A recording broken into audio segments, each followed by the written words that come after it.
Olá pessoal, mais um vídeo nosso aqui no podcast Café e Saúde. Toda semana a gente traz um conteúdo bacana para vocês.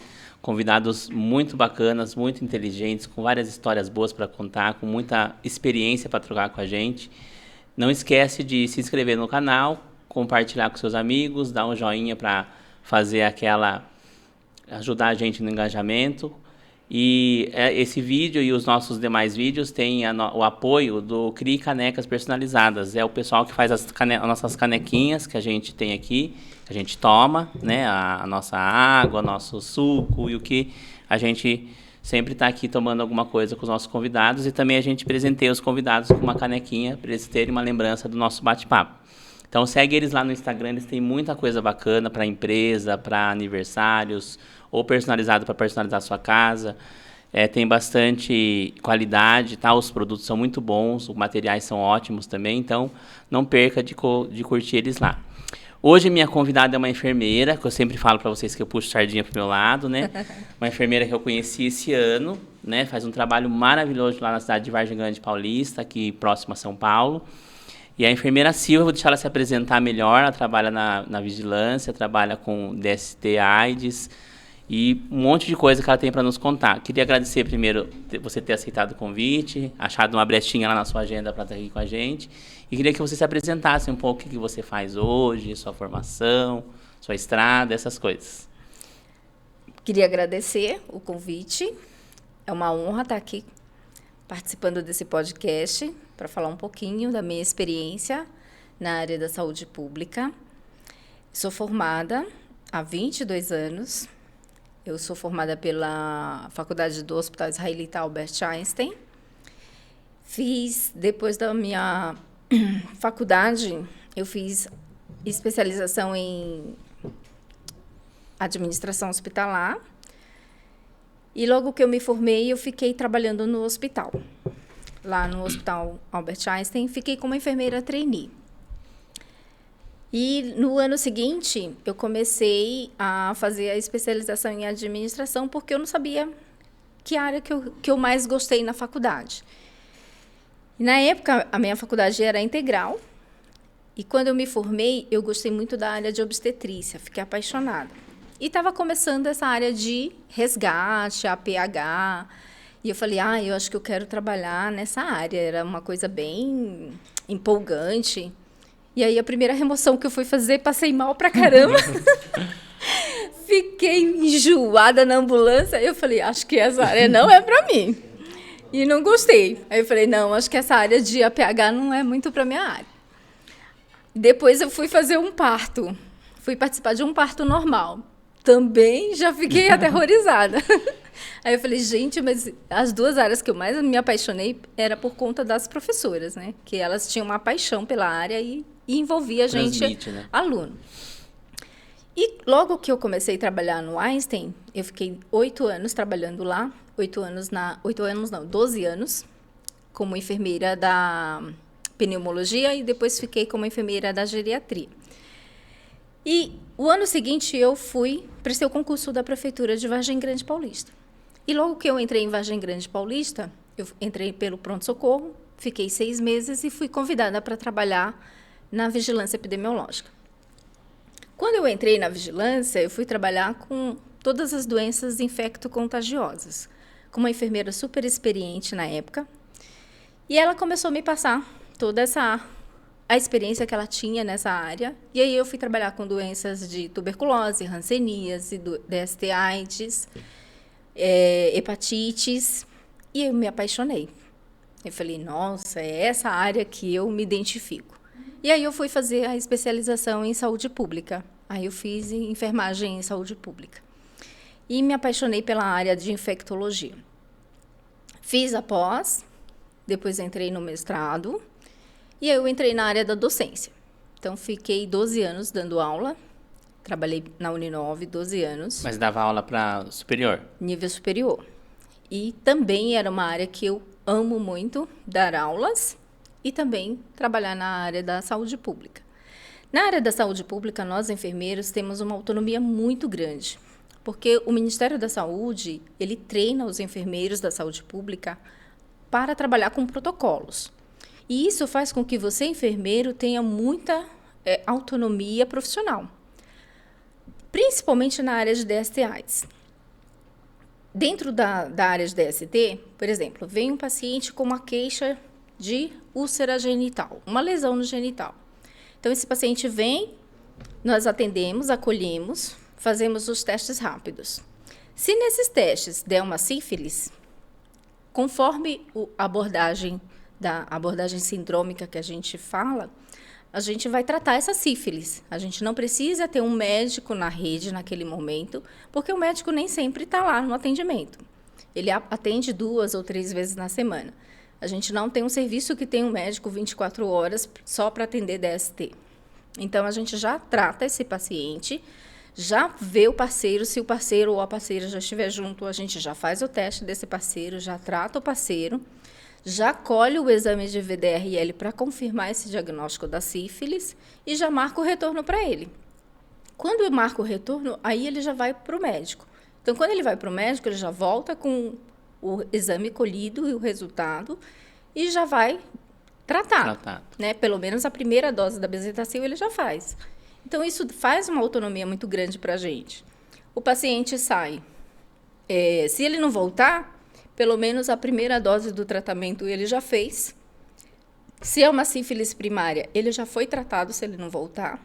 E se for uma sífilis que precisa de tratar a segunda ou a terceira dose, a gente vai atrás dele, né?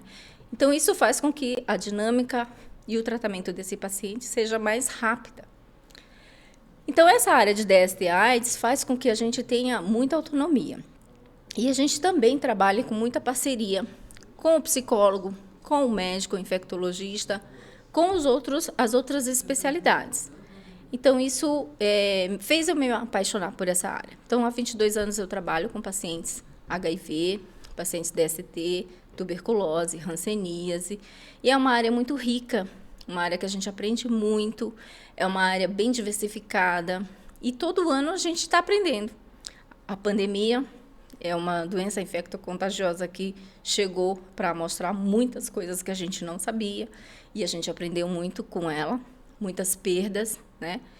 E quando você fala de doenças infectocontagiosas, são doenças que fazem com que a gente tenha muitas crenças, muitos tabus, muito preconceito, que são nossos, que a gente construiu com a família, com a religião. E para a gente trabalhar nisso, a gente tem que desconstruir isso um pouco. A gente não pode julgar esses pacientes no momento que a gente está fazendo um acolhimento, principalmente de uma doença sexualmente transmissível. Porque senão você não vai fazer um atendimento correto e adequado. E o paciente não vai voltar, porque ele não vai criar vínculo com você. Porque eu estou te julgando. Então, quem será você para me julgar? Eu não volto nunca mais nesse atendimento. E as pessoas têm tanto medo, eles têm mais medo de doenças sexualmente transmissíveis do que doenças que o índice mata. Por exemplo, a gente, quando estava na faculdade, a gente foi fazer o Fique Sabendo em vários lugares lá da cidade, foi pego os alunos do último período para poder fazer os testes. Porque na época só enfermeiro podia fazer, né? Parece que agora liberaram para técnico, não sei como é que tá isso. Mas na época só enfermeiro fazia, daí levaram a gente para fazer. E eu lembro, as pessoas ficavam apreensivas, né? Para fazer o teste de sífilis e de HIV, mas o de hepatite não. Sim. E se você falasse, por exemplo, de doenças que tinha um grupo que fazia orientações sobre outras doenças, por exemplo, hipertensão arterial e diabetes, que tecnicamente acaba matando mais até que as DSTs. Sim. As pessoas não têm medo, sim, né? Sim. Porque a gente tem a gente não está estigmatizado como acontece com as doenças sexualmente transmissíveis. É diferente, por exemplo, se eu falar para você, eu chegar para você e falar, eu sou diabética. Ai, coitadinha, ela tem diabetes. Eu tenho AIDS, ou eu sou soropositiva. A pessoa já pensa, como que será que ela pegou? Vai te julgar de uma forma que você tenha pego, porque você saiu, deu para todo mundo, né? E aí pegou o HIV. Então, a pessoa já faz um julgamento do seu comportamento sexual e que você é culpada por ter contraído o HIV. Então, esse comportamento, será que a pessoa que tem diabetes, a pessoa que tem hipertensão, será que ela também não teve culpa do comportamento dela de comer muito, de estar obesa, de comer muito sal, de ter comido muito açúcar, de não ter feito atividade física? Então, esse julgamento ninguém faz. Quando são doenças que não têm esse comportamento de estar julgando a sua sexualidade, né? Então, o HIV, ele sempre foi recheado de preconceito desde o início da epidemia. Na década de 80, nós tínhamos esse que foi taxado de grupo de risco, que eram os 4Hs, os homossexuais, os usuários de heroína, os hemofílicos e as prostitutas, as profissionais do sexo. Então, essas pessoas eram os tais grupos de risco. Quem não se encaixava no grupo de risco, achou que nunca ia contrair o HIV. E com isso relaxou na prevenção. E depois, esse grupo de risco começou a se cuidar, o índice de HIV caiu nesse grupo de risco porque começaram a usar o preservativo, e aqueles que achavam que não estavam no grupo de risco começaram a se infectar. E aí as mulheres, os heterossexuais, passaram a se infectar com o vírus do HIV. E aí começaram a aparecer crianças contaminadas. Por quê? Que culpa tem a criança de ter contraído o HIV? Porque pegou da mãe que estava gestante, que foi infectada pelo vírus e contraiu o HIV. E hoje essa criança é uma adulta que está engravidando e tendo filhos. E hoje ela tem a possibilidade de não mais passar o vírus para a criança, né? Então, quando você fala que tem uma doença sexualmente transmissível, as pessoas já te julgam pelo seu comportamento sexual e não pela sua vulnerabilidade de adquirir ou não o vírus. E hoje todos nós temos vulnerabilidade de adquirir qualquer doença sexualmente transmissível, porque o que envolve não é se eu sou do grupo de risco, se eu sou do comportamento de risco, e sim se eu tenho chances ou não por N questões. Tem a vulnerabilidade que pode ser individual, social e programática. Se eu vou no posto de saúde pegar um preservativo e ele me exige que eu tenha o cartão, que eu tenha o número do SUS, que tem horário para pegar o preservativo, ele está bloqueando o meu acesso a esse insumo de prevenção. Então, esse serviço não favorece com que eu me proteja, porque ele está dificultando o meu acesso. Se eu sou vítima de violência, o meu parceiro me espanca, me bate, eu não tenho negociação nenhuma de usar um preservativo. Então, eu sou vítima de uma violência sexual, ele me agride, ele me espanca, ele me estupra. E aí, que momento que eu vou me prevenir de um HIV, de uma doença sexualmente transmissível? Então, essa vulnerabilidade não está me protegendo do HIV. Então, as pessoas não pensam nesse lado no momento que uma pessoa está. E não está relacionado a comportamento, né? Porque, sim, na verdade, assim, você não precisa, lógico que é mais fácil, né? Mais fácil não, né? Mais propenso. Você não precisa estar tendo relações com várias pessoas. Tem pessoas que em 2, 3 relações contraíram. Sim. Podem ter contraído. E isso não muda nada. Antigamente, a mulher casada, que nunca teve outro parceiro, se contaminava com HIV, porque o parceiro dela pulava a cerca e trazia o HIV para dentro de casa. Hoje, isso continua acontecendo, né? Tem mulheres que nunca saíram com outro homem, só teve um homem na vida e contraem o HIV, porque tem a questão do afeto, confia e se descuida de usar camisinha. Porque se você chega hoje para o seu marido e fala, a partir de hoje eu vou usar a camisinha com você. E aí o marido vai falar, nós já temos 20 anos casados, por que você quer usar camisinha agora? Você está me traindo? Então, tem essa questão da negociação do preservativo, ela é muito difícil em determinadas relações. E aí acaba você tendo um parceiro só, confiando nele, não usando a camisinha, e quando as pessoas têm diversos parceiros, a chance é maior de usar preservativo do que com um único parceiro. A questão de você gostar, de você amar e de confiar faz com que Você você abaixa baixe a a guarda. guarda, né? E acabe contraindo o vírus ou outra DST. Eu atendi uma idosa já uma vez, na época do estágio da faculdade também, no posto de saúde, com sífilis, né? E nunca tinha saído com nenhum outro, só com o marido. Foi uma situação bem crítica, teve que chamar a psicóloga para ajudar, o marido meio que era meio casca grossa, já era um Sim. senhor de idade também. Mas depois a gente descobriu conversando que ele realmente fazia as puladas de cerca dele, porque ele adquiria o Viagra, Sim. entendeu? E ele Sim. passou para ela. A sífilis, ela tem um outro detalhe. Se você teve sífilis com 16 anos de idade e hoje você com 70 faz o teste e der positivo, não necessariamente essa sífilis ela é recente. Mas aí tem que fazer Aí- o VDRL. Isso. Então, o teste rápido hoje da sífilis, ele é um teste que vai mostrar uma cicatriz de sífilis.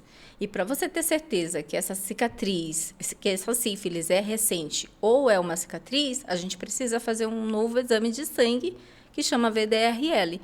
Então, muitas vezes, quando você faz um teste de sífilis, no momento do teste rápido, não adianta chegar em casa e já quebrar o pau que a mulher pulou a cerca ou que o marido pulou a cerca, antes de saber esse exame de sífilis, se é uma cicatriz ou não, né? Se é uma sífilis recente ou se é uma cicatriz.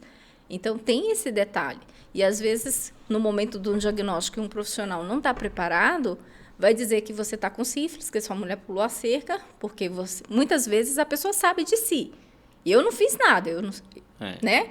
E aí chega em casa, quebra o pau com o parceiro ou com a parceira, achando que pulou a cerca, mas às vezes é uma cicatriz de uma sífilis Tinha antes até de conhecer. de né? antes de conhecer. E hoje essa rotatividade de parceiro é muito grande. Você conhece alguém, fica 2, 3 anos com ela, não deu certo, se separa.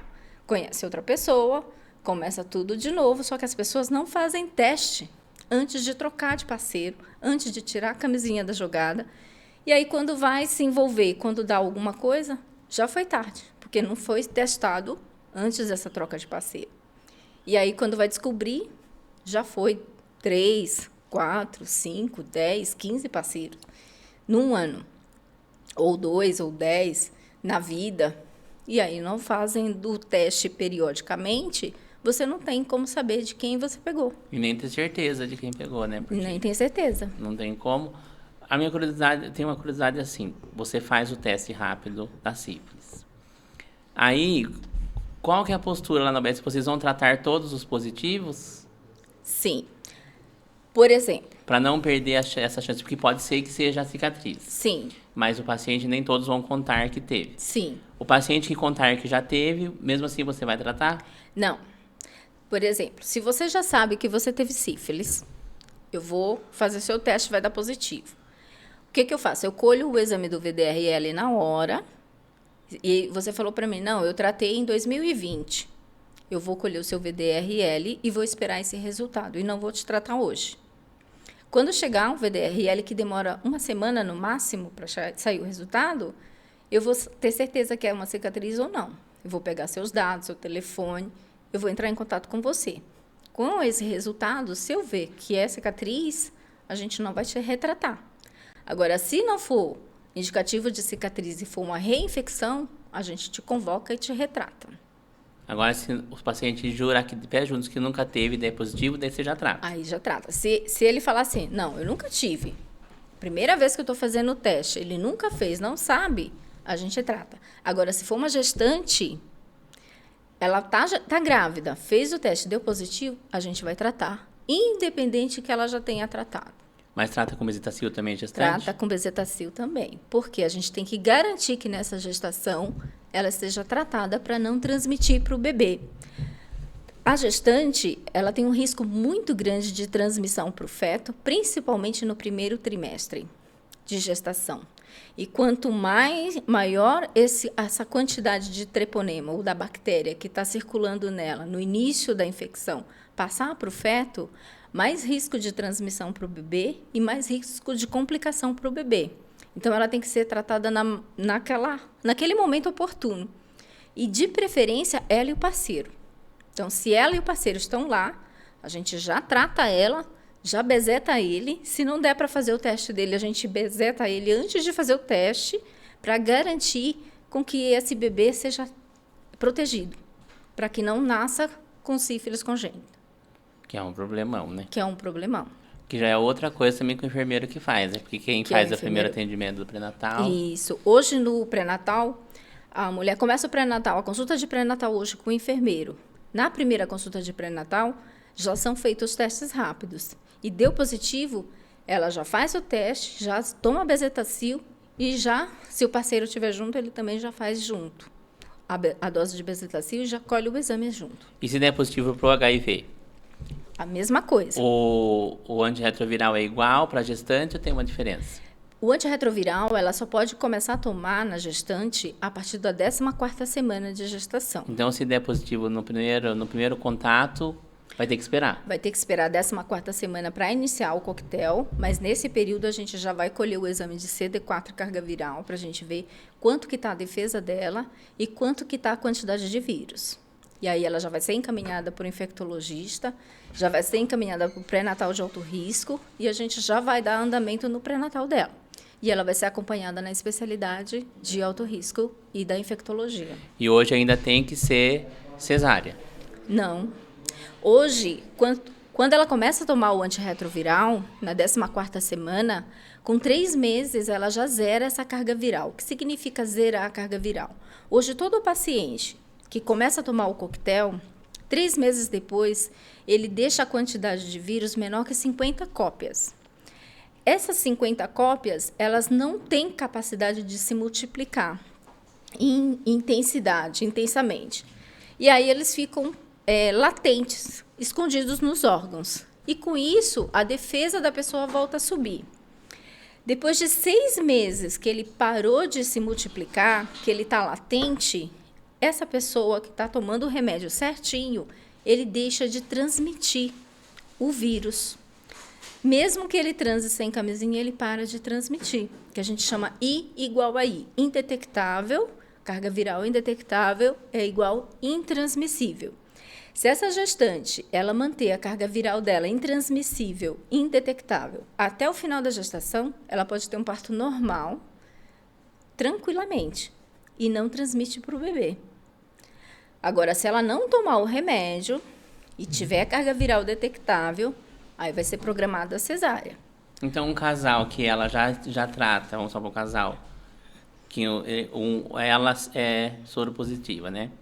E ela resolve engravidar, segue normal, ela consegue ter um parto normal. Normal. Porque a gente tem os casais que um tem, outro não tem, pois que trata, a gente chama de soro discordante. Então, por exemplo, a mulher é soro positiva e quer ficar grávida. O marido dela não é soro positivo. Se ela toma o remédio, ela vai ficar indetectável, zerada a carga viral. Ela não vai transmitir mais sexualmente o vírus para ele. Então, ela pode ter relação sem camisinha para ela poder engravidar, que isso antigamente não era possível. Tinha um risco de transmitir o vírus para ele. E hoje a gente tem segurança se ela tomar o remédio certinho. E hoje a gente tem ainda um segundo recurso, que é fazer a profilaxia pré-exposição e a profilaxia pós-exposição. O que significa profilaxia pré e pós-exposição sexual? A profilaxia pré-exposição é quando eu me exponho ao risco de pegar o HIV, então eu tomo a medicação, um coquetel, para eu não contrair o vírus. Então, por exemplo, eu sou uma profissional do sexo e eu faço 10 programas por dia. Vamos supor, 5 programas estourou a camisinha, com 5 caras diferentes. Então, eu tive 5 exposições com 5 riscos de adquirir o HIV naquele dia. E eu faço 10 programas por dia de segunda a segunda. Então, eu tenho várias exposições durante a minha profissão nesse mês. Então, o que eu faço? Eu tomo o remédio, o coquetel contínuo, porque se estourar a camisinha durante esses 30 dias, eu vou estar protegida do HIV. Eu não estou protegida da sífilis, da gonorreia, das outras doenças sexualmente transmissíveis, mas eu estou protegida do HIV que não tem cura. Agora, se eu não tenho essa profissão de risco. Mas eu hoje resolvi sair e fui ter uma relação e a camisinha estourou. E eu não conheço esse parceiro, porque eu conheci na balada. Não sei quem é, não sei se ele fez teste, se ele é positivo ou negativo, fiquei com medo. Então, eu vou lá no posto, vou fazer a profilaxia pós-exposição sexual. Vou tomar o comprimido por 28 dias e eu não vou contrair o HIV. Então, hoje, nós temos essa possibilidade, tanto para aquelas pessoas que são parceiras de pessoas que são HIV positivas, e eu não sou. Então, eu tanto posso fazer a profilaxia pós-exposição ou a profilaxia pré-exposição. Porque se você é soropositivo e eu não sou, e nós somos parceiros, eu tenho que confiar que você está tomando o remédio corretamente. Se eu não confio que você está tomando o remédio corretamente, eu posso recorrer ao PrEP, que é a profilaxia pré-exposição. Eu tomo o meu remédio para me garantir, porque aí eu não preciso ficar pegando no seu pé, confiando que você está tomando o remédio certinho. Se você não tiver, eu estou garantida, né? Então, para você ver que hoje, quase 40 anos depois do vírus, do HIV surgir, nós temos a possibilidade de não contrair mais o vírus. Essa tecnologia, a medicação, e hoje eles querem fazer o PrEP, que é essa profilaxia, injetável. Que você vai tomar uma injeção a cada 2 meses para você ficar protegido. Porque tomar remédio também cansa, enche o saco, esquece. E a injeção não, é como se fosse um anticoncepcional. Você vai tomar, a cada 2 meses você vai reforçar essa dose e vai ficar protegido para o HIV. E hoje tem, os comprimidos são reduzidos, né? Sim. As pessoas falam assim, outro dia uma pessoa falou para mim assim, ai, Deus me livre, eu fui fazer o teste do HIV, graças a Deus que não deu certo, imagina ter que tomar 20 comprimidos. 20 comprimidos por dia. Daí eu falei, mas não toma 20 comprimidos por dia, toma 2 ou 3, dependendo do paciente. Aí eu falei, você já parou para pensar que tem diabético e hipertenso que toma 17 comprimidos por dia? Sim, sim. Dele ficou olhando para mim assim. Né? Eu conheço uma paciente eu tenho umas pacientes que vai lá e fala que o remédio senhor toma. Eles dão uma folha com frente e verso. Paciente cardíaco, hipertenso, diabético, ele toma, em média, isso, 17, 20 comprimidos. E paciente HIV hoje, o esquema básico de início são 2 comprimidos só por dia. Que é o dolutegravir e aquele outro que é 2 em 1, né? lamivudina com tenofovir. Esse, na verdade, me parece, olhando assim, na maioria dos pacientes, usa o meio que o carro-chefe. Tipo... É o carro-chefe, é o inicial. Eles tomam e rapidinho vão zerar a carga viral e vão ficar bem. Os mais antigos tomam 3 em 1, que é 1 comprimido por dia. Agora, se esse paciente não descobrir que ele é soropositivo, não entrar com tratamento rápido, ele vai ter a imunidade caindo até ficar baixo, e aí sim, ele vai entrar, quando descobrir que ele é soropositivo e a defesa dele estiver abaixo de 350, ele vai entrar com o antirretroviral, mais as medicações que irão prevenir das infecções oportunistas. Aí sim, ele vai tomar vários comprimidos por dia. Mas aí esses pacientes que caem, porque o doutor Jaime, quando ele esteve aqui, ele falou que tinha paciente que ficava muito, que depois que tomava o antirretroviral, aí que aparecia tudo de uma vez, aí acaba ficando no hospital dia e tal. O paciente muito debilitado, ele vai entrar com esse primeiro esquema também? Sim, todos eles hoje entram com o primeiro esquema. Se esse paciente pode ter o azar de contrair um vírus resistente. Por quê? Se você é um paciente que toma o medicamento, aí você começou a tomar, ficou bem, aí você fala, não quero mais tomar não, estou enjoado, estou cansado, aí toma, para. Você vai criar resistência àquela classe de medicamentos. O seu vírus resistente, ele vai passar para outra pessoa que você tiver relação. E você vai contaminar essa pessoa com vírus resistente à medicação. Essa pessoa que contraiu esse vírus resistente, o medicamento não vai fazer efeito para ele. Então, ele vai ficar doente, começar a tomar o antirretroviral, só que não vai fazer efeito. Ele vai continuar mal, a defesa vai continuar baixa. Aí, a gente tem um exame que a gente chama de genotipagem e a gente vai ver que ele já tem mutações. E aí, vai ter uma classe de medicamentos diferente que a gente vai ter que dar para ele. Então, tem pessoas que já têm essas mutações porque tem uma inconstância de tratamento, ela queima essa classe de medicamento e vai ter que tomar e aumentar a quantidade de remédio, porque aí muda as classes de medicamento. Então, o ideal é que o paciente que começa a tratar, tomar certinho, todos os dias, e aí ele vai ficar com esse esquema único por muitos anos. Agora, se ele toma, ele cria resistência e aí ele vai ter que trocar essas classes de medicamento e aí vai fazer com que ele altere a quantidade e o número de medicação para tomar. Nem muito efeito colateral não tem mais, né? Não tem mais. Antigamente tinha aquele Efavirenz, né? Sim. Que era, diz que terrível. Terrível. Né? Diz que dava um monte Pesadelo. de coisa e tal. E ele saiu mesmo. Agora. Não, ainda tem pacientes que... Porque, assim, eles... No início, esse esquema com o Efavirenz, a primeira semana, o primeiro mês, eles tinham muito esse efeito colateral. De insônia, de pesadelo, de sensação que ele estava embriagado, né? Não conseguia dirigir. Então, era a primeira semana, os primeiros 15 dias. Depois que ele acostumava, vai de boa. Esse novo esquema, que é o dolutegravir com o lamivudine e o tenofovir, eles não têm efeito colateral nenhum. E o esquema anterior, a longo prazo, ele causa o que a gente chama de lipodistrofia, que vai alterando a distribuição da gordura. Além da gordura física, vai murchando em alguns lugares e aumentando em outros, aumenta a quantidade de gordura na barriga, na mama, e vai secando no rosto, no glúteo, na perna, no braço. Eles também alteram o colesterol. Então, ficam com distúrbios de colesterol, de triglicérides. Então, esses pacientes têm a longo prazo, de 10 anos depois tomando. E tem pacientes que fazem isso muito rápido também. Então, hoje os medicamentos estão muito mais sofisticados, com menos efeitos colaterais. E, à medida que a tecnologia vai evoluindo, as drogas também vão evoluindo, né? E aí, menos efeito colateral a longo prazo vão apresentando. Você acha, é uma coisa que eu sempre converso, a gente sempre conversa sobre essas polêmicas, né? A gente tem o PrEP e tal.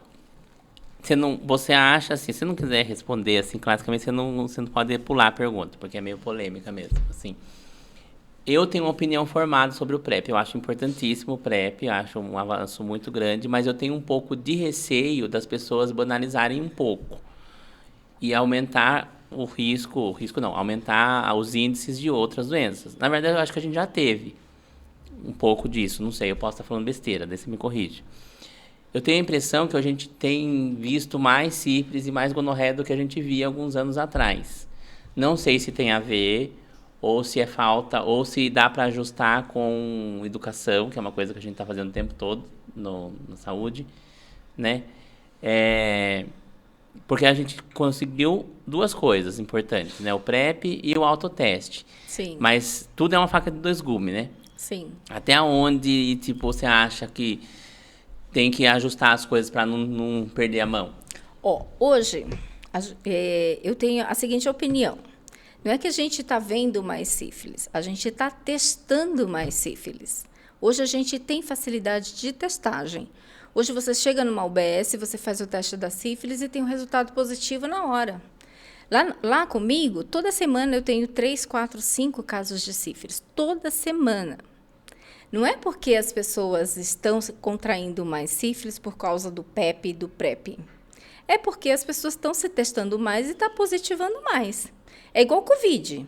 Antigamente não tinha muito teste positivo porque não tinha muito teste. Hoje você compra na farmácia e você faz teste e dá positivo. Hoje as pessoas nem precisam mais ir no médico para ser afastado do trabalho. É só levar um autoteste para o serviço, o chefe já libera. Tem esse lado. Tem mais teste e estão sendo feitos mais testes. O outro lado é que as pessoas, com PEP e sem PrEP, elas transam sem camisinha de qualquer jeito. Ninguém quer usar camisinha. Ela usa até um certo momento, até um certo ponto. Depois elas relaxam o preservativo. Então, hoje a gente fala de prevenção combinada. Vamos combinar diversas estratégias de prevenir uma doença sexualmente transmissível.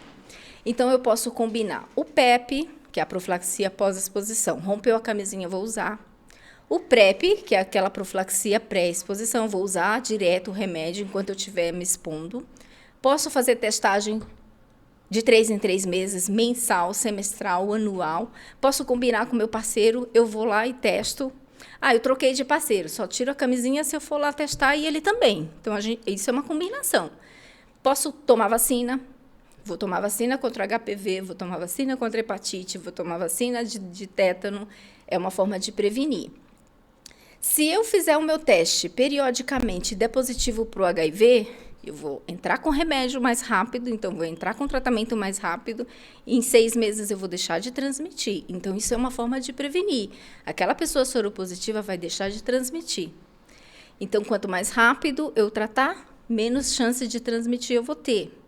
Então, hoje, a prevenção combinada é isso, é você utilizar diversas ferramentas de prevenção, porque só o preservativo não dá conta, e diminuir essa transmissão do HIV e das outras DSTs. Então, se eu só quero fazer o PrEP, eu tenho que ter consciência que eu só vou prevenir o HIV, mas eu vou estar exposta a sífilis, a gonorreia, a clamídia, o HPV, mas aí, HPV tem vacina, posso tomar vacina do HPV. A hepatite tem vacina, hepatite B, posso tomar vacina da hepatite B, mas a hepatite C não tem vacina. Ah, mas se tiver sangue, eu posso não compartilhar aquela seringa, posso não compartilhar o canudinho que eu uso drogas. Então, a informação também é importante, né? Então, hoje, a gente já não pensa mais em 100% no preservativo, porque a gente sabe que as pessoas não usam. Eu falava para os meus alunos, use camisinha. E eles usavam, sempre que dá, sempre que tem, sempre que lembra, né? E é essa a premissa que hoje existe a prevenção combinada. É uma mandala de estratégias que você vai usando conforme a sua necessidade e a sua realidade. Aquela mulher que não consegue negociar o preservativo, se o meu marido usa droga, chega em casa bêbado, me espanca, eu posso usar o PrEP, servir com HIV, não vai me transmitir. Se ele passar sífilis para mim, eu vou lá no posto, faço o teste e trato a sífilis. A sífilis é tratável. O HIV trata, mas não cura, entendeu? Então, assim, vou diminuir risco e tentar tratar o que eu posso. Se eu não conseguir fazer 100%, mas pelo menos eu tento minimizar o que eu puder. Tem tipo de informação que tem que chegar mais nos... Você sabe, a população que procura a gente para PrEP, tudo nível superior que chega para a gente. A população que é de baixa escolaridade não tem essa informação que existe o PrEP, essa possibilidade de se prevenir do HIV. Então, essa informação tem que chegar nessa população de maior vulnerabilidade, essa população de baixa escolaridade. Essa informação tem que ter para eles também. É porque, que nem você estava falando antes, a gente estava falando fora da gravação, tem pessoas que acreditam em coisas que a gente ouvia quando era criança, da mãe falando, né? Que você pensa assim, mas como em 2022? E existe ainda, né? Que se transmite por assento, pelo banheiro. Acha que o beijo transmite HIV, que a saliva transmite HIV, e não.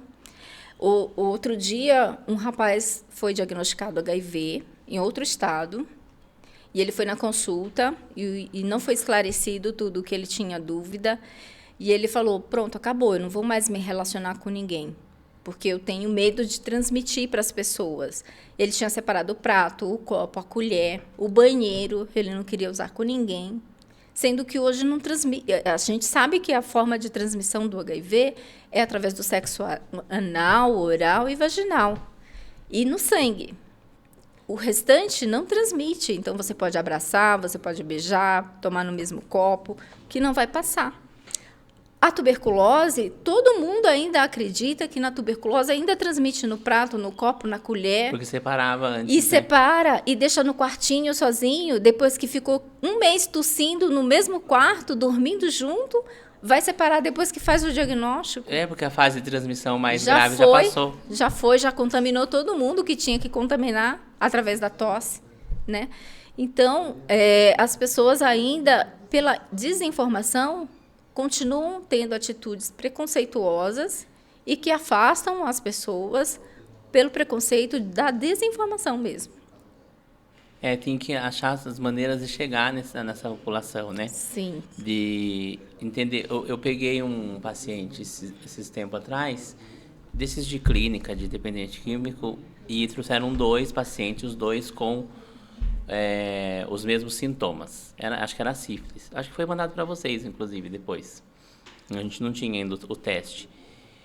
E aí, eles não queriam admitir, né? A gente viu, obviamente, que os 2 estavam tendo relações, né? E o rapaz da clínica me chamou num canto e falou assim, ó, acho não, tenho certeza que eles estão indo um quarto pro outro, por isso que um passou pro outro. Sim. Um deles falou pra mim e pra doutora, né? Que a doutora me chamou pra fazer o exame físico, pra não fazer sozinha, pra médica, né? Falou pra médica que esse negócio dele ficar usando meu banheiro. Eu falei que não ia dar certo. Aí fica a doutora olhou lá, não falou nada, mas ela pensou assim, tá bom, né? Vamos fingir que eu acredito. Só que realmente, né? Até ainda questionei isso conversamos entre eu e ela depois, né, não pro dono, porque o rapaz monitor lá falou pra mim que diz que é proibido, não pode ter relação sexual. Daí eu falei assim, também posso ter falado besteira, mas é uma coisa que eu entrei em consenso conversando com ela, só entre nós. Depois eu falei, por que não deixar que eles façam, assim, não deixar, mas assim, oferecer alguma coisa para que eles se protejam. Sim, a camisinha, por exemplo. Não seria mais fácil, não sei, eu posso estar falando besteira, eu quero que você me corrija, mais fácil que eles pudessem fazer, porque eles fazem escondido, né? Isso é óbvio. Porque tem lá as regras que não pode fazer. Diz que se for pego fazendo, tal, tem as punições. Mas não era mais fácil distribuir preservativo para eles ao invés de proibir, sei lá? A regra nas clínicas de recuperação é não ter relação sexual. Mas a gente sabe que isso acontece lá dentro, né? Mas se você deixar o preservativo lá, você está subentendendo que você vai permitir aqueles que fazem escondido, né? Então, para não burlar as regras, é óbvio que eles não vão distribuir o preservativo. Mas então o que eles têm que fazer? É fiscalizar para que não deixem eles estarem fazendo escondido, né? Quando você fala numa instituição masculina, você sabe que eles acabam, ainda mais paciente que tem um contexto psiquiátrico, que está sob uso de substâncias psicoativas, a gente sabe que a parte sexual fica muito aguçada. Então, esses pacientes, eu já trabalhei um pouco em clínica psiquiátrica e a gente tinha que ficar muito de olho quando ia, principalmente na hora do banho, na hora de dormir, porque eles ficam com o lado sexual muito aguçado. E tinha que ficar fiscalizando mesmo. Mas um outro acaba acontecendo, né? Mas eu não acho que vai deixar o preservativo, porque você vai estar meio que consentindo, por escondido, que eles precisam usar camisinha. Mas é regra da instituição não fazer. Porque senão você vai estar descaradamente falando assim, ó, se fizer, tem que usar, né? É que no presídio eles fizeram isso, né? No presídio hoje eles distribuem, né? Porque no presídio tem a questão da visita íntima, né? Mas o presídio tinha o problema com tuberculose e HIV, né? Sim. Na década de... Ainda tem muito tuberculose. Por causa da aglomeração, obviamente, porque eles faziam o que não podia, porque lá também não pode, Sim. Tecnicamente, mas não tem jeito. Mas no caso, por exemplo, na clínica, não precisa ser sexo com penetração, teoricamente. Só o sexo oral já transmite a sífilis, né? Então, muitas vezes, acontece só o sexo oral e acaba passando a sífilis de um para o outro. Às vezes, a manipulação do órgão genital já transmite a sífilis também. A sífilis pode passar pela... eu fiquei... Sabe que eu fui descobrir... Olha, a gente estuda, faz 5 anos de faculdade e sempre alguma coisa escapa, né? Eu fui descobrir isso muito tempo depois, sobre isso. Eu fui RT de uma instituição e daí a gente estava organizando as coisas e daí tinha que fazer os exames periódicos dos profissionais que trabalhavam lá, em todos os profissionais. Aí tinha o pessoal da cozinha também, daí a nutricionista veio trazer para mim o papel do que precisava para eu poder juntar tudo. Aí me chamou a atenção que tinha pro pessoal da cozinha... No exame periódico deles, no exame periódico tinha a VDRL, eu acho. Sim. Aí eu fiquei estranho, falei, ué... Né? Até porque a gente sabe que alguns exames de sexualmente transmissíveis são proibidos serem pedidos para Sim, admissão e tal. sim. Mas esse me chamou a atenção, eu fui procurar, né? Porque eu acho que o mais importante para nós, na nossa área, principalmente, é a gente sempre procurar, estudar, entender. Daí que fui descobrir lendo que, como manipula, Sim. pode ficar na Pode. unha, né? Na mão. Não Lesões, sei explicar direito, mas aparecem tipo, lesões na mão. na mão. Por exemplo, uma masturbação. Se você faz a masturbação na mulher, o dedo, se tiver com sífilis, essa mulher com sífilis, você tocou o genital dela com o dedo, o treponema penetra na pele do dedo e causa lesão no dedo. Se ela tiver com a lesão, vai ter treponema naquela lesão e na manipulação ela vai estar transmitindo. Né? Na língua, eu já peguei pacientes com sífilis no céu da boca, com a lesão no céu da boca, com a lesão na língua, através do sexo oral. Hoje também a gente tem pacientes com lesão de HPV, que é o condiloma, na língua, na orofaringe, lá na campainha, como a gente fala, na úvula. Então, os dentistas, muitas vezes, eles fazem o exame nos pacientes lá no odonto e encaminham para a gente para tratar, porque tem lesão de HPV, lesão de sífilis em pacientes que eles atendem no odonto. Então, o sexo oral, a maioria das pessoas não usam prevenção. E muitas vezes, mulheres que fazem sexo com mulheres, elas não fazem sexo protegido, porque acham que não está fazendo com homem, ela não tem risco de pegar. Mas sexo com mulheres, entre as mulheres, elas usam brinquedinhos que acabam não protegendo e tiram de uma e passam para outra e compartilham esses brinquedos. E com isso elas acabam transmitindo DST, como, por exemplo, o herpes genital, o HPV, a sífilis também. É porque o homem fica como vira-lata da história, né? Daí elas falam, não, como não tem pois ele na história. E às vezes tem a questão da bissexualidade. Tem mulher que transa com homem e com mulher e também acaba transmitindo as outras doenças quando se relaciona com outra mulher também. A gente tinha esquecido do herpes também, que a herpes também é um problema, e a herpes ela faz uma confusão na cabeça da pessoa, porque a gente tem mais de um tipo. 3 tipos, né? Tem o herpes labial, o herpes genital e o herpes zoster, né? São 3 formas diferentes do herpes. O herpes zoster é quando você tem catapora na infância, você vai ficar com esse vírus latente, lá nos seus gânglios nervosos. E aí, por uma queda da imunidade, ele vai reativar e causar aquelas lesões que as pessoas conhecem como cobreiro, antigamente. E aí causa dor, as lesões são muito feias, assim, de você ver, e causam um desconforto muito grande. O herpes labial, quem já tem, sempre que toma sol, que tem febre, que vai para a praia, estoura aquela lesão e transmite no copo, no beijo. E no genital, ela vai aparecer também, e sempre que estourar a bolinha e sair a secreção, ela vai estar transmitindo para outra pessoa. Mas elas não estão interligadas, né? No caso, não estão interligadas. Isso é uma coisa que as pessoas não entendem, né? Eu já peguei paciente com herpes zoster que ficou em pânico. Achando que era transmissível. Que era transmissível e que era sexualmente transmissível. Daí teve que explicar que não, que era catapora. E eu já peguei, né? Infelizmente, tem bons profissionais em todos os lugares e maus também. Colega médico que isolou o paciente do planeta com herpes zoster, ele não queria deixar o paciente embora para tratar na UBS, que era a continuidade do tratamento, que aí faz o ciclovir, faz todo o acompanhamento. O paciente estava bem, estável, mas estava com a lesão, né? E meio que acho que estava entendendo que era assim também, né? Aí você tem que explicar, não, doutor, vamos lembrar. Eu já peguei uma vez uma paciente jovem de 21 anos com herpes genital que teve bexiga neurogênica, porque pegou o nervo, né, do pudeno e ela não conseguia fazer xixi sozinha. E aí fez o bexigoma e tinha que ficar sondando a cada 6 horas. Mas quando ela chegou, ela estava com a lesão ainda? Estava com lesão. E aí teve que ficar fazendo a ciclovia endovenoso para tentar diminuir aquela infecção.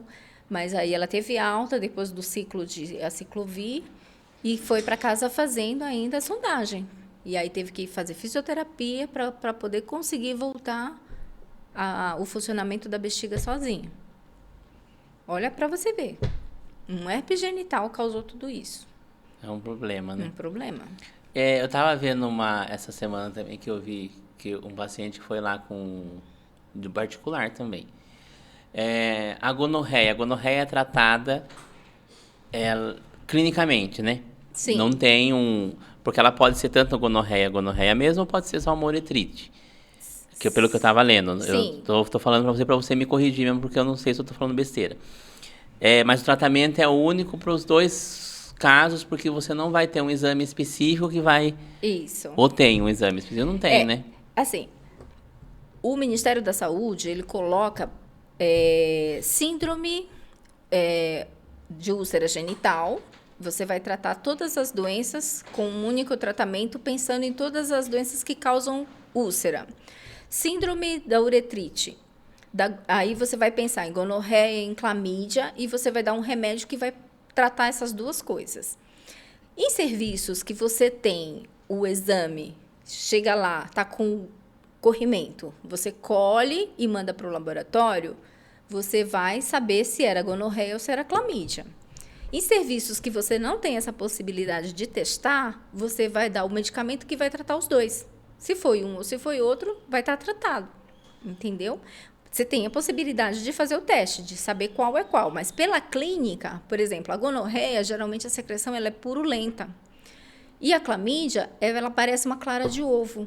É uma secreção transparente. Então, pela queixa do paciente, pela clínica, a gente mais ou menos já sabe o que ele está apresentando. Mas pelo tratamento de abordagem sindrômica, a gente trata com medicação que vai pegar as duas coisas. Então, não dá tempo de fazer e não tem recurso para fazer, então a gente já pega... E é dose única, né? E é dose única. Já pega o remédio na farmácia, já dá lá na frente, ele já toma na sua frente. Que aí você garante que ele está tomando certo e já sai tratado. Se ele não melhorar, aí ele vai voltar em uma semana, e aí hoje a gente tem a tal da uretrite, que é pela gonorreia, muitas vezes, resistente. De tantas pessoas tratarem errado, está ficando resistente ao antibiótico. Aí já a gente vai ter que tratar com um antibiótico intramuscular injetável, né? Então, se esse paciente com o medicamento via oral, ele não melhorou, em uma semana a gente pede para ele retornar e aí a gente vai fazer intramuscular. Mas aquela combinação, então, de ceftriaxona com azitromicina é só nos casos que não... No primeiro momento, ele vai tomar azitromicina com cipro. Com cipro? Com cipro. Via oral? Via oral. Em uma semana, ele vai voltar. Você vai pedir o retorno para ele vir em uma semana. Porque teria que curar nessa uma semana. Em uma semana. Não melhorou, continuou com queixa, aí a gente vai fazer o ceftriaxona com azitromicina. Ah, sim, eu achei que era já direto. Eu perdi. É. Eu vi que tem alguns estados no Brasil que é mudado o esquema. Sim, por conta da uretrite, que agora a gonorreia está multiresistente. Então, o protocolo mudou. Em alguns lugares, a gente já tem só o ceftriaxona com azitromicina, que você já dá dose única, a gente já faz intramuscular. E em serviços que não tem o ceftriaxona ou que não tem a possibilidade de administrar na hora, porque não tem médico, porque não tem enfermeiro, porque N coisas administrativas, faz só o azitro com a cipro. Mas aí pede o retorno em uma semana para ver se ele melhorou ou não. E aí, é umas coisas que é interessante. Todas as vezes que chega alguém lá no PA com alguma queixa desse tipo, ou que veio já de algum lugar, a gente sempre acaba encaminhando para vocês. Mas aí eu vou procurar, né? Esse paciente, ele veio com azitromicina e ceftriaxona. Ele passou no particular. Sim. Né? E aí veio com a receita para tomar porque não tinha... ele passou lá, não tinha... O cipro e o ácido. Não, tinha o medicamento, mas não tinha alguém da enfermagem para fazer. Para aplicar. E o médico orientou ele no pronto atendimento. Isso. E aí ele veio passou na farmácia, comprou e veio. Sim. Tomou. Sim. Né? Aí eu tinha até orientado, ele falou, você precisa... Ele falou assim, o médico falou pra mim que se eu não melhorasse uma semana, eu podia ir no posto. Sim, ele falou pra mim. Sim. Aí eu falei que sim. Falei, sim, essa tá certa a orientação. Aí você vê que não melhorou, você passa no posto. Você não precisa vir aqui. Sim. Porque lá no posto eles têm condições de ver se vai tratar com uma outra coisa. Uhum. E aí eu acho que melhorou, porque não foi pra você. Geralmente quando eles não melhoram, eles voltam. Volta porque é incômodo, né? É incômodo, causa dor, né? E assim, quando é DST é relacionado aos Países Baixos, eles ficam super preocupados. Então, eles voltam sempre. Quando eles formam esse vínculo, eles confiam em você, eles voltam. E aí eles ficam desesperados.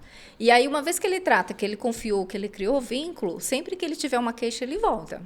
É muito legal essa parte, porque eles confiam, e aí eles vêm. E às vezes eles vêm só para fazer exame. Ah, eu quero só fazer o teste. Aí eles pegam aquela rotina de uma vez por ano fazer teste, ou sempre que teve um risco, eles esperam 30 dias da janela imunológica e vêm fazer os testes rápidos, traz a parceira ou parceiro. Então, isso é bem legal também.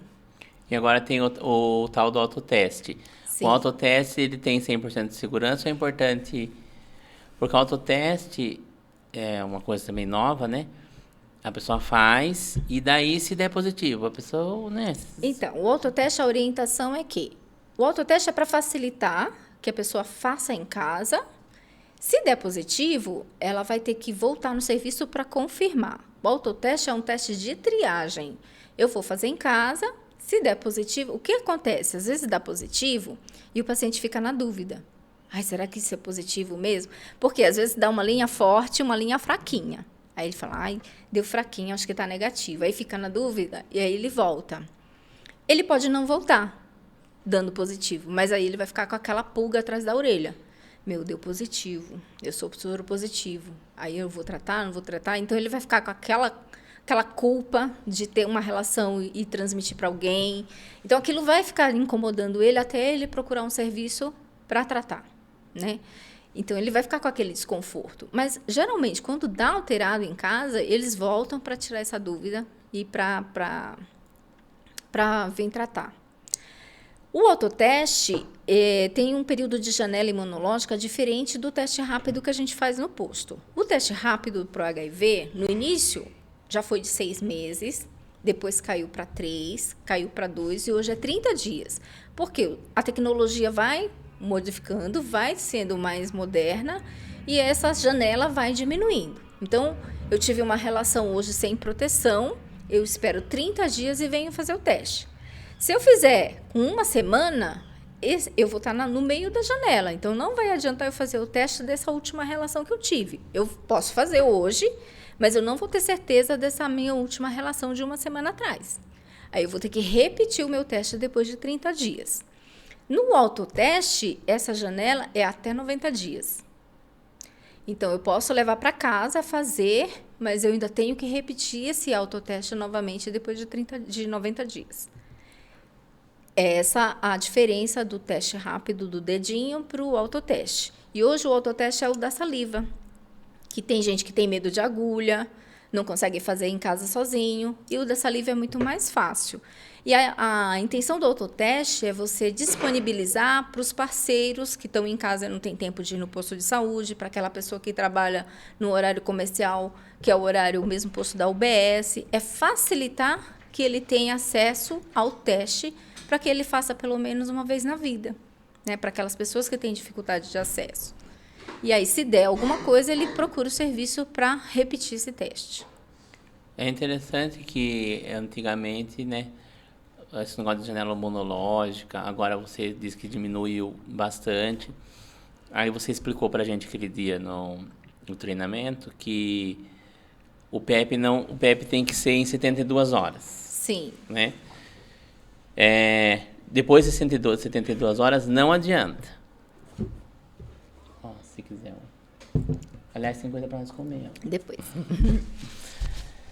Se não fizer em 72 horas... Não dá mais tempo. Não dá mais tempo. O PEP, que é a profilaxia pós-exposição. Então, eu tive uma exposição sexual, sem proteção ou que a camisinha rompeu. Eu tenho até 72 horas para entrar com a medicação para prevenir do HIV. Se deu 72 horas, deu 73 horas, 74 horas dessa exposição, não dá mais tempo de entrar com a medicação. Por quê? 72 horas é o tempo que o vírus leva para entrar na nossa célula. E aí, quando ele entrou, já fez o estrago, já não dá mais tempo de reverter. Ainda que ele é lerdo, né? Ele é lerdo, 72 horas. Se ele fosse mais rápido. Se fosse mais rápido. Então, é igual a pílula do dia seguinte para quem não quer engravidar, né? Quanto mais próximo das 72 horas, mais chance eu tenho de ficar grávida. A mesma coisa a pílula para prevenir o HIV. Então, o ideal é que a gente tome 2 horas após a exposição. Esse seria o ideal. mas ninguém vai estar com a pirulazinha lá na caixinha guardada para exposição. Então, você tem que procurar o serviço mais próximo da sua casa para entrar logo com essa medicação. Até 72 horas. Mas o correto é que, se acontecer hoje à noite, amanhã já vá procurar o serviço e já entre com a medicação para que seja mais rápido.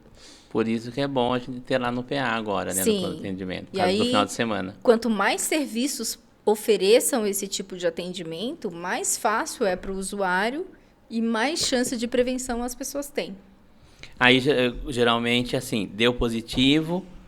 Não, aliás, deu positivo não. Deu negativo, dá o PEP. Se deu positivo, tem que fazer outro. Então, aí, por exemplo, eu fui lá, eu quero fazer o PEP, a profilaxia pós-exposição. Eu primeiro vou fazer o teste do HIV. Na hora, faço o meu teste, não deu nada, eu estou indicada para fazer a profilaxia. Aí eu vou tomar o remédio, o coquetel, por 28 dias e depois de 30 dias vou repetir o meu teste de HIV. Se naquele momento que eu cheguei, fiz o meu teste de HIV, deu positivo, não tem por que eu fazer a profilaxia de HIV porque eu já estou contaminada. Então, eu vou ser encaminhada para tratar o HIV e não mais para prevenir, porque eu já estou contaminada. Essa é a ideia. Tá. Sabe o que eu ia perguntar para você também? Tem tanta coisa que eu quero perguntar que eu acabo esquecendo. Porque é bom a gente saber essas coisas. Voltando na sífilis, a gente sempre fica entre a sífilis e o HIV, que são os problemas comuns, maiores, né? e os maiores problemas, né? Atualmente. Existe, que eu estava vendo, uma medicação via oral para quem não consegue tomar Bezetacil, porque não pode tomar Bezetacil. E parece que são 30 dias, eu não sei se... Eu esqueci o nome da medicação, agora fugiu da minha mente. Doxaciclina. Isso, doxaciclina. Mas assim, ela é 100% confiável ou ainda tem um... É pouquíssimo usada, porque geralmente faz com uma pessoa, não posso tomar Bezetacil, embora a gente tem, né, várias pessoas infectologistas que eu converso, 90% das pessoas que falam que são alérgicas ao Bezetacil não são alérgicas nada. Elas só têm medo da Bezetacil. Mas, não posso, vai entrar com essa daí. Mas tem que ser religioso, bonitinho, senão pode dar ruim. Sim. É assim, são poucas as pessoas alérgicas, verdadeiramente alérgicas a Bezetacil. Antigamente, a gente tinha o tal do teste de alergia. Que se a pessoa era alérgica, ela morria no teste. No teste, né? Por isso que ele é saiu desuso. Não existe mais esse teste. Então, quando ela é gestante e ela diz ser alérgica, se ela tomar o tratamento alternativo, que pode ser a doxaciclina ou a ceftriaxona, né, ela não vai tratar o feto. Não trata o feto, só trata ela. E muitas vezes não trata. E aí o bebê vai nascer contaminado com a sífilis. Isso é um problema. Então, o que os médicos preferem fazer?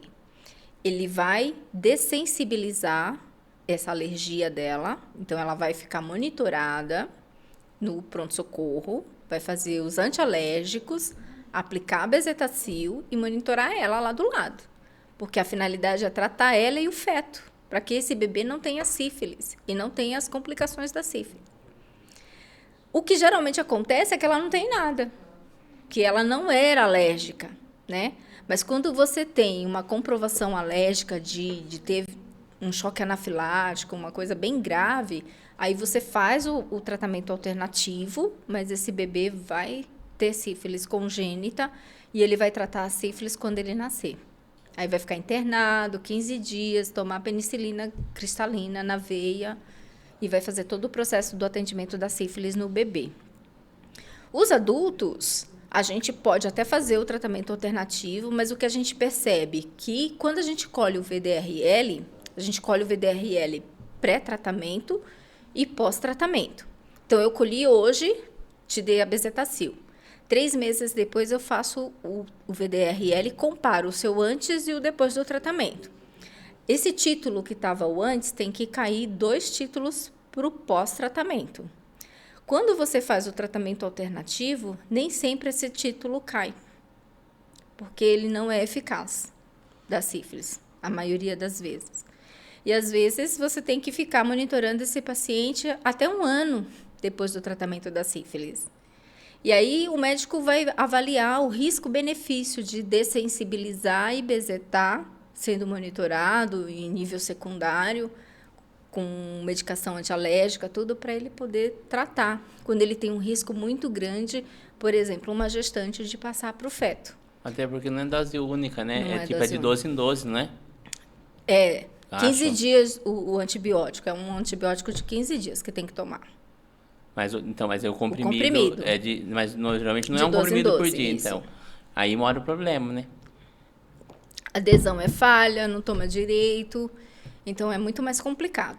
Tem que ficar no pé e monitorando o tempo todo. Eu, por exemplo, as poucas vezes que eu tomei antibiótico, eu tomei tudo errado. Então, as pessoas não conseguem tomar um Tomei, tratamento tipo, 3, de infecção 4 urinária. dias, vai de boa. Depois, no quinto dia, você já não lembra já mais. esquece, já passou o sintoma, infecção urinária, tá lá correndo pro banheiro fazendo xixi. Aí começa a tomar um antibiótico. 3 dias, parou de fazer xixi toda hora, pronto, já esqueceu o tratamento. Aí não toma direito. Por isso que cria resistência, E volta. muitas vezes. E a gente tem um problema no tratamento, eu acho até por isso que diminui um pouco. O problema não é um problema, mas é uma coisa que de se pensar a médio e longo prazo. No tratamento de algumas infecções sexualmente transmissíveis, porque no Brasil, principalmente, as pessoas tomam um antibiótico mais do que deveriam.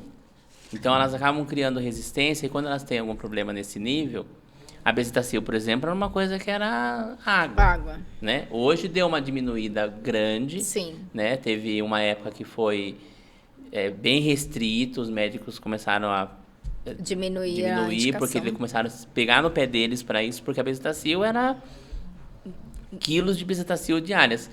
E isso pode, em alguns pacientes, fazer com que ele fique resistente na hora que ele for tratar uma sífilis, né? Pois é. E hoje o antibiótico, ele só é comprado com receita, né?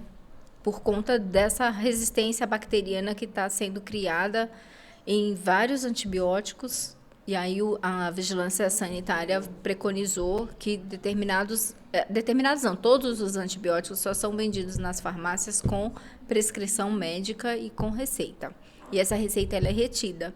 Então, antigamente a pessoa estava com dor de garganta, ia na farmácia e comprava antibiótico e tomava, sendo que era só uma inflamação da garganta, já tomava antibiótico sem necessidade, né? E aí as bactérias ficando mais resistentes e cada vez mais fortes aos antibióticos que a gente usa no cotidiano. Bezetacil e amoxicilina, né, que são os carros-chefe. O carro-chefe. E hoje também ceftriaxona. Ceftriaxona. Que virou também a nova bezetacil. Eu brinco sempre com o pessoal, olha a nova bezetacil aí. Pois é. E agora com uma falta de antibiótico que está nas farmácias, né? Está sem opção de medicação. Daí acabam indo para essas... E acaba tendo... eu acho assim, a gente tem muito problema com azitromicina, foi tomado demais a pandemia. Eu peguei um paciente esses dias com azitromicina de 12 em 12. Aí, assim, a doutora dava risada. Depois ela falou, meu Deus do céu. Eu falei, ué, fazer o quê? Faz parte. Chegou com diarreia. Quadro de diarreia. Disse que 4 dias não melhorava, foi no PA. Daí, tá tomando algum remédio? Eu tô tomando remédio que eu tava com gripe. Passei no médico fulano lá, ele me deu esse remédio aqui, me deu a receita. Até tava azitromicina de 12 em 12. Eu falei, já sei porque você tá com diarreia. Pois é, azitromicina. Azitromicina demais. É lógico que eu não ia faltar com ética de falar, o médico é maluco, né? Esse que passou. Mas eu falei pra ele, provavelmente é efeito colateral do antibiótico que você tá tomando. É melhor você passar com o médico aqui e ver se ele não troca pra você o antibiótico. Daí a doutora tirou, né? Ela falou, viu, não precisa disso, mas não tinha placa, não tinha nada. Eles ficaram um resfriado comum. Pois é. Mas como aumentou muito o negócio da medicina popular, dos consultórios mais baratos, o pessoal vai e quer que o médico dê antibiótico para eles tomarem. Os pacientes só saem felizes se tiver uma prescrição de um antibiótico. Se der um anti-inflamatório, um analgésico, eu falo, esse médico não presta. É assim que eles fazem, a maioria. É por isso que a informação, né, a importância da informação é tão grande, de a gente entender todos esses processos, A cultura brasileira é de automedicação, né? As pessoas se automedicam o tempo todo. Diz que o Brasil é um dos países que mais consome medicamento no mundo, né? Tem promoção em farmácia, uma coisa meio que absurda, né? Sim, o tempo todo. As farmácias fazerem promoção. Outro dia tinha uma farmácia com um locutor na porta. Entendeu? Anunciando, tipo, promoção. Eu falei, gente, promoção de medicamento, né? Eu não quero comprar medicamento, porque eu não gosto de tomar medicamento. Né? Eu sou uma pessoa... Dor de cabeça, muito raro me dá, mas quando me dá dor de cabeça, eu vou retardando até o último dos últimos para me tomar. E quando tomo uma dipirona, ainda, que é uma dipirona, eu gosto muito de uma dipirona, porque eu acho que resolve rapidamente. Rápido, né? O paracetamol é meio bandido para resolver as coisas. Mas, assim, muito raro, porque eu acho que as pessoas se entopem demais diante de medicação. De medicação. Aí, quando precisa, nesses casos específicos que a gente está falando... Não funciona mais. Não funciona mais. Nossa, tem muita coisa que eu quero falar, mas o tempo vai correndo. A gente não vê. Hoje, então, você lá em Vargem Grande, você está na vigilância epidemiológica, você fica só com a DST ou você está no global? Não, eu estou no ambulatório de especialidades. Eu já trabalhei como vigilância e agora eu estou no ambulatório de especialidades. Então, lá eu fico na cardiologia, na infecto, no endócrino, na ortopedia. É um ambulatório que tem essas especialidades. E quem passa na infectologia passa com a gente, que é o enfermeiro, faz a pré-consulta e a pós-consulta, tanto da cardiologia também e da endócrino. E aí a gente está tentando expandir para as outras especialidades também a consulta de enfermagem, mas como a gente está com 2 enfermeiras ainda, a gente só dá conta dessas 3 por enquanto. Mas o paciente vem, passa com avaliação com a enfermeira, depois ela vai ser agendada com o médico, mas a enfermeira, na sua primeira consulta, no primeiro atendimento, dependendo da patologia, se é, por exemplo, um caso de HIV novo, fez o diagnóstico ali, que a gente fez o teste rápido, a gente já solicita os primeiros exames, já pede todos os testes que precisa para tratamento do HIV.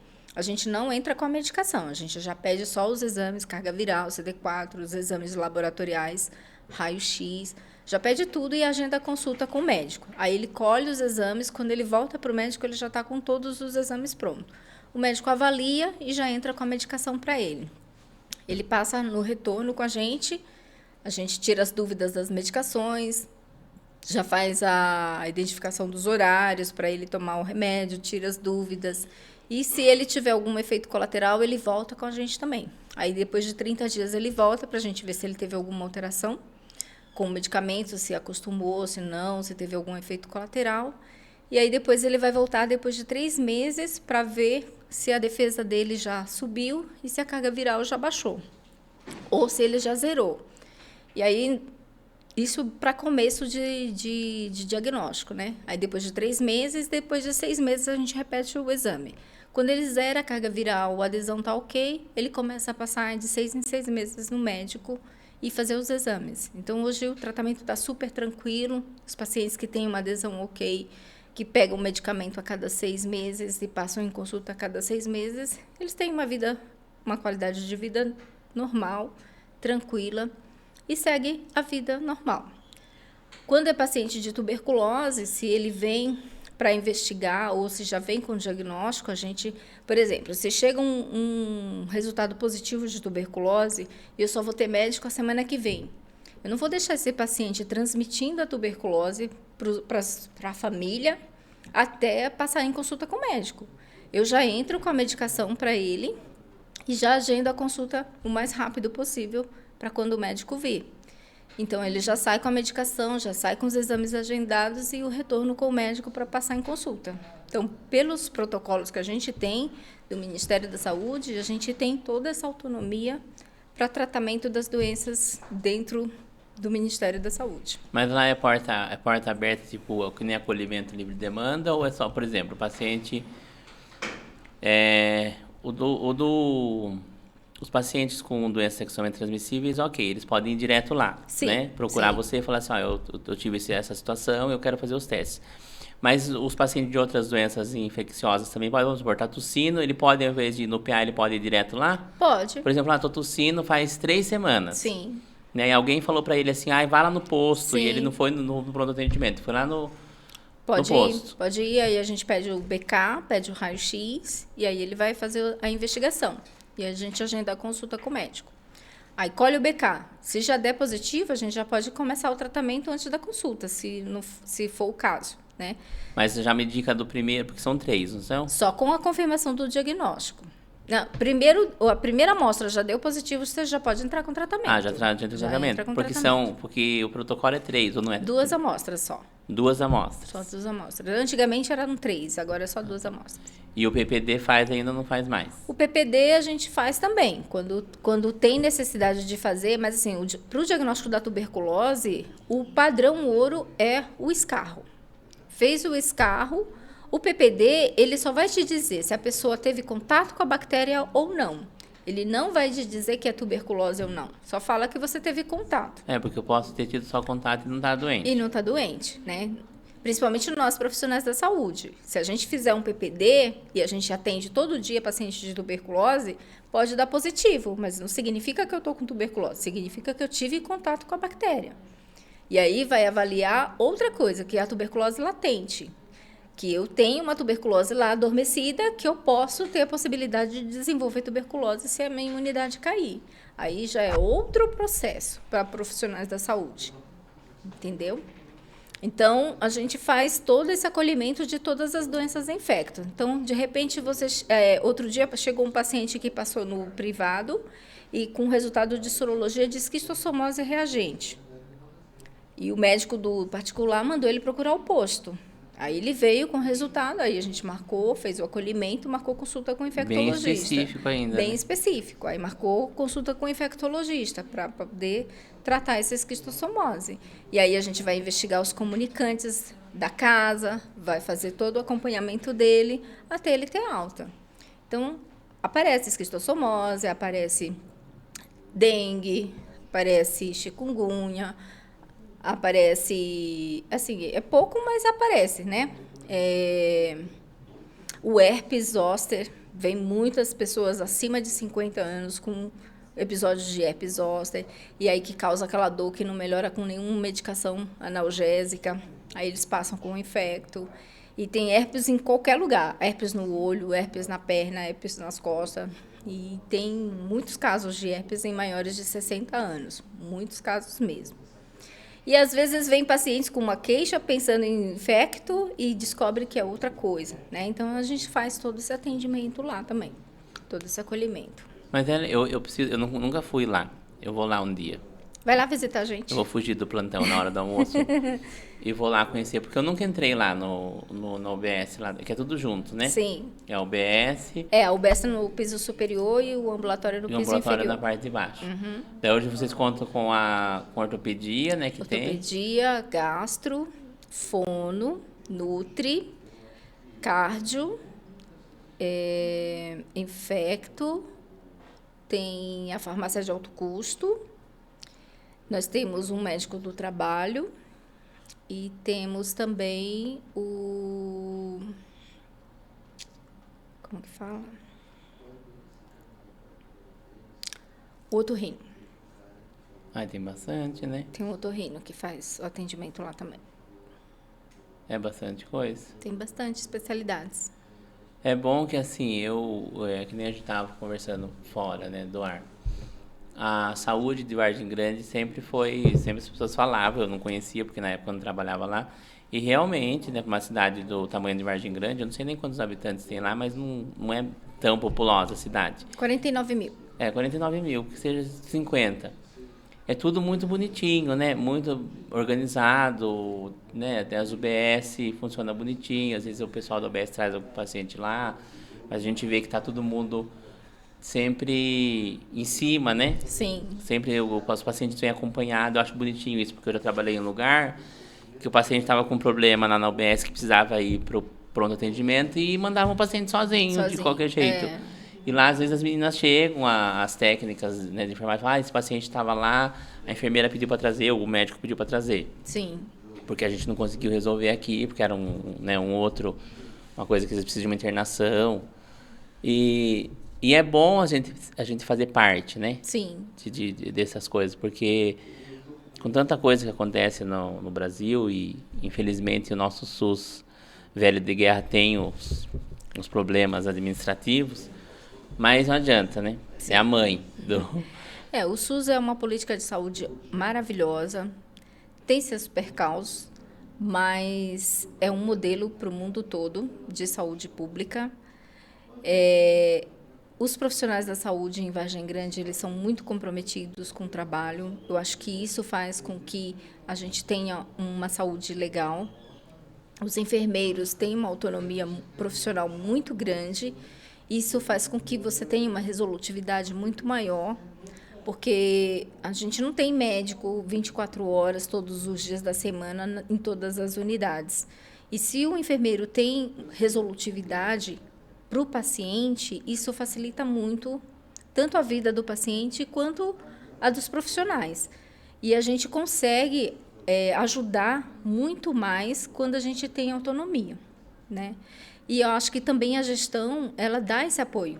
E o Ministério da Saúde, ela faz com que nós, profissionais, tenhamos essa autonomia de uma forma muito legal.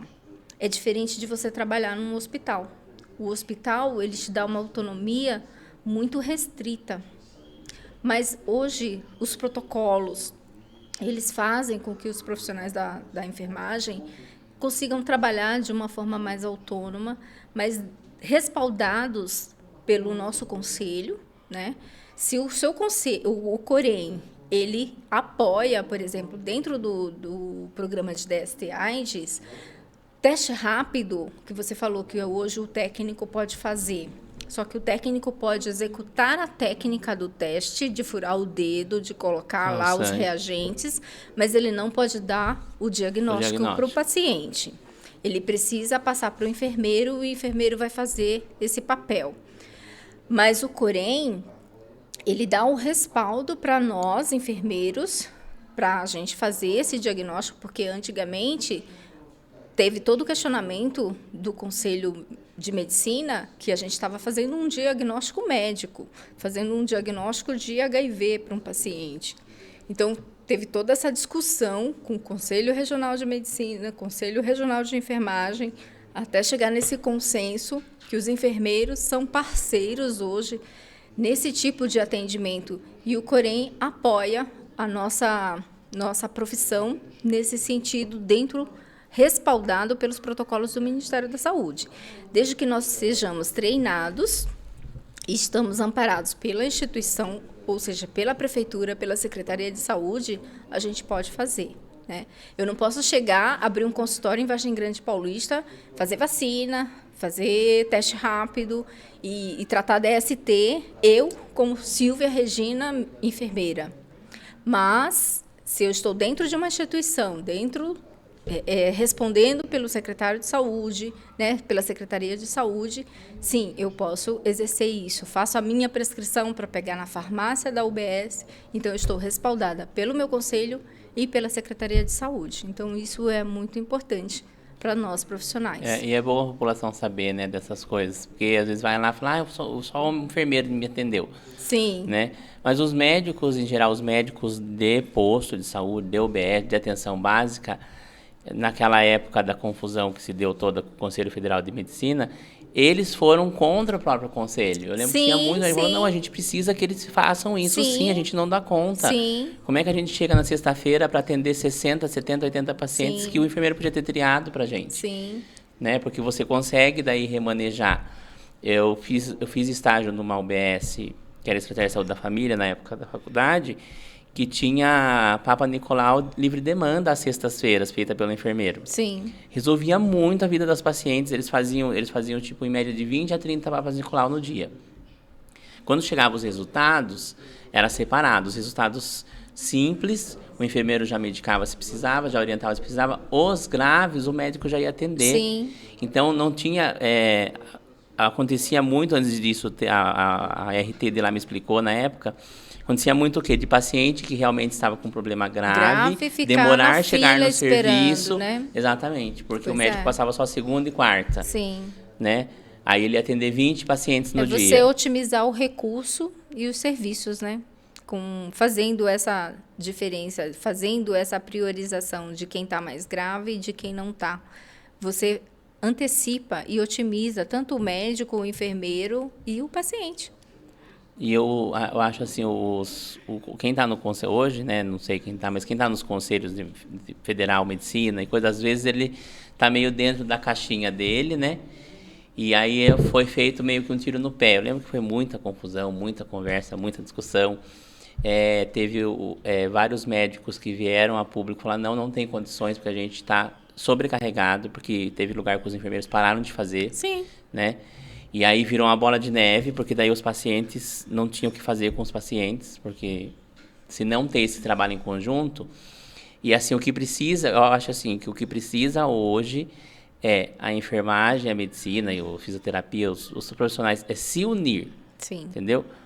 Para o sistema é bom que, para o sistema eu falo, o pessoal que é, né, fora da caixinha, é bom que a gente seja desunido, que haja briga. Né? Porque daí é isso que eles querem. Na verdade, não. A gente tem que pensar no paciente como um todo e se unir. Né? Outro dia eu estava conversando com umas pessoas sobre, né, o negócio do nosso piso. Eu falei, ninguém está reclamando do quanto o médico ganha. Ele ganha o merecido dele, a gente quer o nosso. A gente quer saber do nosso, não do dele. Ele ganha o dele, faz o serviço dele, muito que merecido, todo mundo concorda. Sim. Né? É a mesma coisa nas autonomias. Ninguém vai... eu já discuti com colegas que é triste até quando você escuta de um próprio enfermeiro falar isso. Ah, não quero... O Corém abriu lá uma discussão sobre tal procedimento. Ah, não quero fazer. É mais uma coisa. Não sei o quê. Ah, e tem enfermeiro que quer ser médico. Não, a gente não quer ser médico. Se a gente quisesse ser médico, a gente teria feito medicina. Medicina, sim. A gente quer o quê? Ter autonomia na nossa assistência. Sim. Né? No nosso exercício profissional. Abriu a discussão sobre as pequenas suturas e sobre a sutura do acesso central, que a gente passa. Aí teve colegas que eu vi assim, a gente sempre em fóruns, em debates, assim, falando assim, não, que daí o médico vai pegar, vai parar de fazer, vai tirar das nossas costas. Eu falei, gente, vocês não sabem ler? Está escrito dentro do texto, né? Referente à sua assistência de enfermagem. Não é que vai chegar uma sutura e você vai lá fazer. Sim. Você vai passar um acesso central, por que você tem que esperar o médico dar um ponto no negócio que você passou? Sim. Né? Aí tem que estar tudo lá, é só ler e entender. Né? Então, eu acho que essas discussões que a gente abre aqui é importante para as pessoas começarem a refletir, né? Falar, nossa, realmente, se na minha UBS tivesse, em vez de ter um enfermeiro, tivesse 3. Sim. Né? Ele conseguisse atender as pessoas. Segunda atendia uma coisa, quarta atendia outra coisa. Papa Nicolau, que tem um monte de gente que nem consegue fazer. Não consegue fazer. Porque tem lugar que a gente tem, né, uma secretaria muito... pensa muito à frente, né, lá em Vargem Grande, então isso é muito legal. Mas tem lugar, cidade, que infelizmente a secretaria tem a cabeça assim. Aí fala, não vou deixar só o médico que vai cada 15 dias fazer o Papa Nicolau. Quanto paciente... Perde a oportunidade de... vai receber um diagnóstico tardio. Tardio, com certeza. Pois é, eu sou a favor de trabalho em equipe, cada um no seu quadrado, cada um sabe a sua profissão, o que cabe, e todo mundo tem que trabalhar em conjunto. E aí o serviço anda e só quem ganha é o paciente, né? Muito bem, não sei, não vi mais a nossa hora. Já acabou, né? Eu queria agradecer, né? Você tem um monte de coisa que eu quero perguntar ainda, mas eu vou lá te atormentar o juízo lá na sua casinha lá. Sim. Qualquer dia lá perguntar mais coisas. Eu queria agradecer de você ter vindo, né? Ter aberto um espacinho na sua agenda, ter vindo lá de Vargem Grande. Não é longe, é aqui do lado, mas é uma caminhadinha aí pela Bom Giro. Ter esclarecido algumas coisas que você sabe, compartilhado seu conhecimento, eu acho que isso é de suma importância.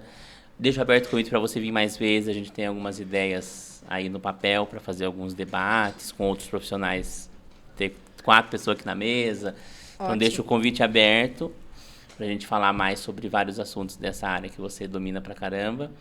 E agradecer mesmo, de verdade, essa oportunidade de ter te conhecido e você ter disponibilidade de estar aqui comigo conversando sobre os assuntos. Eu que agradeço a oportunidade e a disponibilidade de vocês.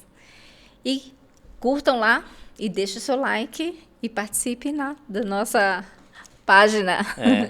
Obrigada por vocês assistirem a nós.